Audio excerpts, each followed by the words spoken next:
한 주간 뉴스의 핵심만 쏙 뽑아 전해드리는 뉴스 쏙쏙. 오늘도 늘 함께해 주시는 CBS 장규석 기자, 그리고 오늘 주말 뉴스쇼에 처음 나온 CBS 이정주 기자 나왔습니다. 안녕하세요. 네, 안녕하세요. 반갑습니다. 네, 우리 이 기자 얘기는 이따 듣기로 하고요. 네. 우선 장규석 기자 오늘 준비해온 소식, 미국 연방준비제도의 금리 동결 소식을 갖고 네, 왔어요. 그렇습니다. 네, 네. 오랜만에 경제 얘기 갖고 오셨어요. 네, 오랜만에 공부를 하려니까 좀 머리가 아프더라고요. 네. 미국 연방준비제도가 이틀 전 새벽이죠. 네. 그 기준금리를 결정하는 연방공개시장위원회를 마무리를 했습니다. 여기서 이제 기준금리를 결정을 하게 되는데 기준금리는 동결로 결정이 났습니다. 네. 이게 이제 그래서 이제 미국 기준금리가 5%에서 이제 상단은 이제 5%에서 5.25% 이렇게 계속 유지를 한 했는데 거예요. 네. 예. 이게 이제 의미가 있는 게 지난 15개월 동안 한 번도 쉬지 않고 금리가 인상이 됐어요. 지난 15개월 동안 저희가 익숙하지 않은 단어들을 많이 들었잖아요. 네. 뭐 무슨 빅 스텝, 자이언트 자이언트 스텝, 스텝, 뭐 베이비 스텝. 예. 근데 그걸 이제 멈췄다. 그게 네. 이제 멈춘 거죠. 네, 예. 네. 그래서 상당히 의미가 있습니다. 음, 예, 근데 이제 그 제롬 파월 연준 의장은 옛날에 그 폴 볼커 얘기도 했었는데, 네. 예, 그 물가가 2%대로, 인플레이션이 2%대로 내려올 때까지 금리는 계속 올라간다. 이런 입장을 계속해서 이제 밝혀왔고요. 네. 그래서 이제 진짜 15개월 동안 한 번도 안 쉬고 금리가 올라갔고, 금리가 그래서 0.25%에서 시작을 해서 지금 5.25%포인트까지, 5.25%까지, 5% 네. 포인트 정도. 그 사이 거의 정말 지금 많이 쭉 올렸네요. 이렇게 올라왔어요. 네, 네. 진짜 한 번도 쉬지 않고 올라왔고, 심지어 이제 금리를 한 번에 3단계 팍 올리는 0.75%포인트 올리는 그 자이언트 스텝. 그렇죠. 예, 이런 것도 이제 나와가지고 막 시장이 충격을 받고 막 그랬습니다. 네. 예. 이제 근데 금리가 오른다 하는 거는 이제 연준이 이제 돈을 더 이상 안 찍는다. 그 다음에 시중에 풀린 달러를 사들이기 위해서 이제 채권을 발행한다. 뭐 이런 네. 형태로 이제 되는 건데, 이렇게 이제 시중에 있는 돈을 빨아들이게 되면 돈값이 올라가게 되죠. 그러니까 네. 돈값이 금리잖아요. 이제 금리가 이제 올라가고 그렇게 되면 물건값이 이제 반대로 내려가게 됩니다. 네. 물가가 떨어지는 거죠. 네, 네. 그래서 이제 실제로 거의 뭐 9% 이렇게까지 이제 올라갔던 소비자 물가 CPI가 지난달에 4%로 내려왔습니다. 물가가 실제 많이 내려가긴 많이 했네요. 내려왔죠. 예. 네. 근데 이제 또 금리 인상을 너무 급하게 했더니 연초에 이제 실리콘밸리 은행부터 시작해서 은행이 또 한 3개가 좀 파산을 그렇죠. 했어요. 네. 그래서 금융 위기가 또 오는 거 아니냐 뭐 이런 얘기들도 나왔고. 근데 이제 또 문제는 이제 물가가 내려오긴 내려왔는데 금리를 막 거의 15개월 동안 쉬지 않고 올린 것만큼은 안 내려왔어요. 그러니까 기대했던 것만큼은 안 내려온 네, 거죠. 네. 물가 목표는 2%인데 여전히 이제 4%대 지금 머물러 있고요. 네.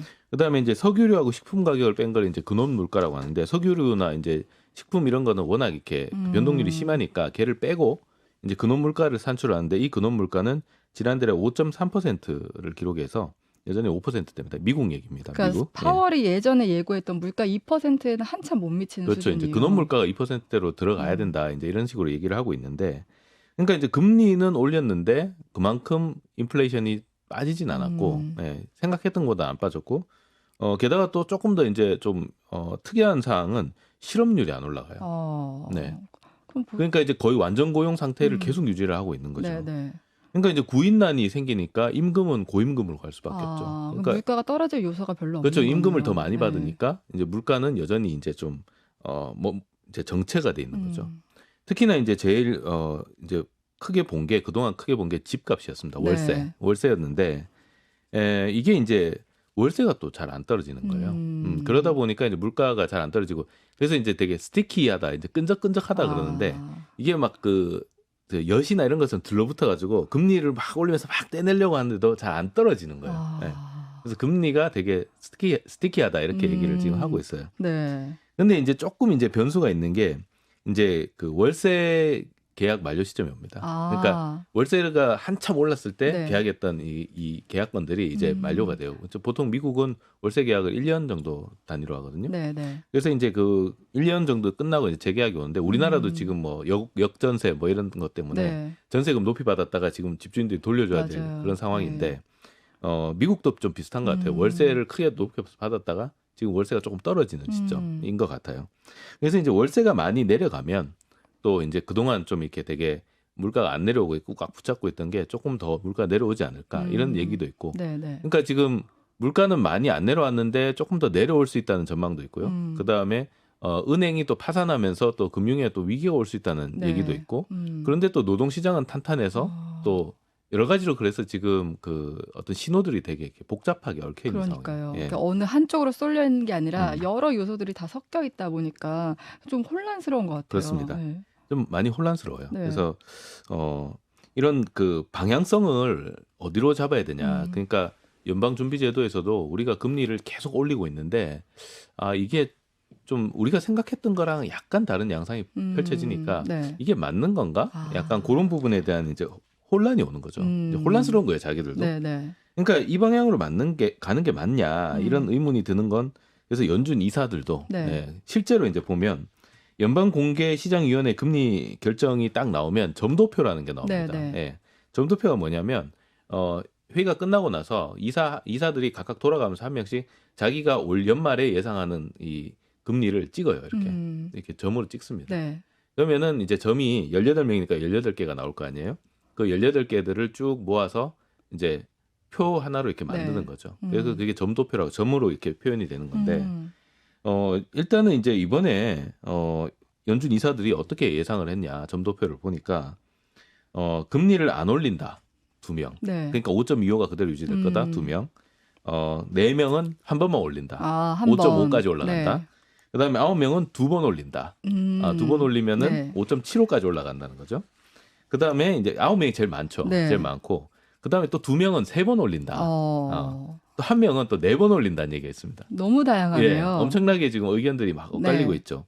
근데 지금 이제 올 하반기까지 올 연말까지 지금 금리 결정이 4번 남았습니다. 그러니까 4번 올린다고 얘기한 분은 계속 올릴 거다는 얘기죠. 네, 그런 얘기인데 이 점도표가 딱 나오니까 시장이 뜨악했어요. 왜냐하면 제일 많은 위원들이 2번은 올린다고 얘기했거든요. 그러니까 이 끝난 거 아니야? 끝난 거 아닌 게 아닌 거 아니야? 그래서 이제 절반이 2번 더 올린다고 의견 냈으니까 이제 금리가 더 올라가겠구나. 2번이면은 0.25%포인트씩 올라가도 0.5%포인트가 더 올라가는 거니까요.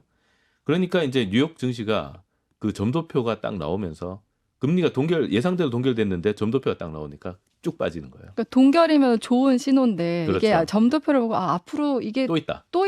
네, 이러다 네. 보니까 주식은 바로 이제 네. 떨어지고 근데 오후엔 또 다시 증가하면서 결론적으로 그때 혼조세로 마감하긴 맞아요. 했어요. 근데 또 다시 예. 오후에도 올랐어요. 또 왜 그러는지 봤더니 이 오후 2시쯤 되면 이제 그 제롬 파월 의장이 기자회견을 합니다. 네. 우리나라 하는 총재도 이렇게 하는 방식하고 한국은행하고 좀 비슷한 방식인데 이제 이게 점도표가 이렇게 나왔으니까 이게 저 파월 의장의 입에서 무슨 얘기가 나올 거냐. 진짜 이게 초미의 관심이 집중이 되는 거죠. 네.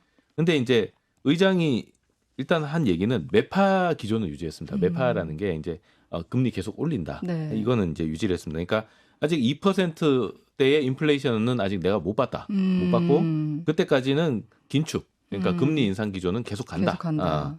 요 얘기는 이제 한 거죠. 그러니까 아직 기조가 바뀌지 않았다. 너무 들뜨지 말라. 기조가 바뀌지 않았다는 네, 얘기입니다. 네. 그다음에 그러면서 무슨 얘기하냐면 이번 금리 동결은 스킵이다 이렇게 얘기했어요. 스킵. 한번 이렇게 슉 지나가는 스킵. 이렇게 얘기했는데 한참 기자회견이 진행되다가 이 단어를 또 바꿉니다. 포즈로 바꿉니다. 포즈. 스킵에서 포즈로요. 스킵은 건너뛰는 건데 네. 포즈는 얼음 땡 할 때 얼음인 네. 거잖아요. 좀 멈출 수 있다는 거죠. 잠시 멈춘다 네. 이 얘기죠. 그러니까 스킵도 뭔가 금리 동결이 좀 길어질 수 있다 이런 뉘앙스를 줄 수 있다고 판단했는지 포즈라고 얘기한 겁니다. 한번 그냥 딱 쉬고 다시 또 간다 이건데 네. 예. 그러니까 말 자체는 되게 좀 우리가 계속 금리 인상할 거다 이런 이제 인상 기조를 이제 확인을 하는 거고 네. 조금 이제 좀 세다 이런 이제 얘기인데 일단은 이제 그런 인상을 주려고 무던하게 노력을 하는 게 보였고 그다음에 이제 이게 이제 피봇이라고 하는데 네. 피봇이 이렇게 있다가 방향 전환 이렇게 하는 게 피봇이잖아요. 네, 네. 그러니까 금리 인상을 하다가 인하로 이제 몸을 탁 돌리는 거. 이걸 이제 피벗이라고 하는데 이 피벗이 아니다라는 걸 너무 열심히 이제 설명을 하는 거예요. 네, 네. 스킵도 아니다. 그래서 이건 스킵도 아니야. 이건 포즈야, 포즈. 잠시 멈추는 거야. 잠깐 숨만 잠깐 참어 이건가요? 숨 잠시 참는 네. 거. 네, 그런 거죠. 근데 이제 이걸 보면서 저는 얼마 전에 그 이창용 하는 총재의 그 비유가 생각이 났습니다. 이창용 하는 총재가 금리를 동결하면서 무슨 얘기를 했냐면 안개 속에 차를 잠시 멈춘다. 네. 이 말을 했습니다. 네. 예, 예. 시적이네요. 네. 이게 뭐냐면 안개가 너무 이렇게 자욱하고 우리가 방향을 어디로 가야 될지 모르니까 잠시 차를 멈추고 안개가 거칠 때까지 좀 기다리자. 좀 상황을 보겠다. 이 얘기를 했는데 네. 지금 어떻습니까? 저 한국은행은 지금 금리 동결을 계속하고 있어요. 그렇죠. 네. 차를 지금 계속 세워놓고 있어요. 꽤 오래 세워놓고 있죠 네, 지금. 네. 예. 근데 지금 시장은 이제 미국 연준도 좀 비슷하지 않을까 이렇게 보는 것 같아요. 네. 그러니까 일단 연준 이사들의 의견이 하나로 지금 취합이 안 되고 불확실성이 되게 큰 상황이니까 잠시 좀 멈추자. 이 얘기인 것 같고 네. 우리가 가는 방향이 제대로 맞냐? 일단은 은행들이 막 갑자기 이제 대출을 쪼이고 그다음에 이제 파산하고 막 이러니까 대출을 쪼이고 그런데 물가는 생각보다 빨리 안 빠지고 이러니까 우리가 가는 방향이 맞는지 좀 잠시 한 달 정도 차를 세우고 지켜보자. 지금 이런 얘기인 것 같아요. 네. 그래서 이제 언제 시동을 거냐? 언제 시동을 거는 거는 다시 시동을 거는 거는 이제 멈추는 거를 이제 다시 재개하는 거고 네. 이제 차를 이제 돌리는 거는 이제 피벗인 거죠. 인상을 그렇죠. 바꾸는 건데 네. 언제 시동을 걸 거며 네. 언제 차를 돌릴 거냐? 이거는 이제 좀 지켜보자 이거죠. 지켜보자는 거고. 근데 이제 파월 의장은 올해 말까지는 차 안 돌린다. 그 얘기는 했습니다. 네, 그 얘기는 네. 했는데 금리 인하는 없다. 근데 네. 파월 의장이 그 얘기를 했어요. 결정적으로 7월에 올릴지 안 올릴지는 아직 결정 안 했다. 그 얘기, 그 얘기 나오자마자 바로 올라갔어요. 주가가. 네, 그러니까 그 생각했던 것보다 금리 동결을 좀 유지할 그러니까 수 이게 있겠다. 뭐 매파적 기조로 계속 얘기는 하는데 뭔가 우물쭈물하는 음. 거예요. 그러니까 시장에서 딱 보기에는 투자자들 보기에는 네. 조금 이상하네. 차를 이러다가 조금 오래 세워두는 거 아닐까? 그러다가 갑자기 시동 걸고 차 돌리는 거 아니야? 이렇게 생각을 하는 거죠. 그러다 보니까 이제 뉴욕 증시가 파월의 발언을 완전히 신뢰하지는 않는 것 같아요. 지금 현재 상황으로서. 네, 네. 그래서 이제 주가도 어느 정도 약간 떨어지지 않고 견조한 모습을 보여주고 있고요. 그래서 일단 뭐 뉴욕 증시에서 보는 뉴욕이나 이런 국제 시장 금융 시장에서 보는 거는 한 4번 남았는데 한 번 정도 더 올리지 않을까 이런 정도로는 보는 것 같아요. 그러고 나서 좀 지나면 올 연말쯤에는 피벗이 나오지 않을까. 금리 인하로 방향을 차 돌리지 튼다. 않을까 이런 네, 생각을 네. 지금 하고 있는 것 같습니다. 이제 우리 입장에서 가장 궁금한 거는 그럼 미국의 금리 동결이 우리 경제에 미치는 맞아요. 영향이잖아요. 네. 지금 이제 우리가 계속 그 걱정을 하고 있는 부분이 뭐냐면은 금리 역전이거든요. 금리 역전인데 역전이 되는 그 차이가 지금 엄청 벌어지고 있잖아요. 지금 우리나라 기준금리는 3.5%입니다. 3.5%니까 1.75%포인트 차이가 나요. 네. 사실 이만큼 벌어진 적이 없었죠. 거의 없었거든요. 그러다 보니까 야 이거 금리를 미국이 더 주는 상황인데 그러면 달러 들고 있는 사람들이 미국으로 다 달러 그렇죠. 빼가는 거 아니야? 네, 네. 이런 걱정을 많이 했었는데 생각보다 뭐 이렇게 외국인 자금이나 이런 들어오는 상황이 나쁘진 않아요.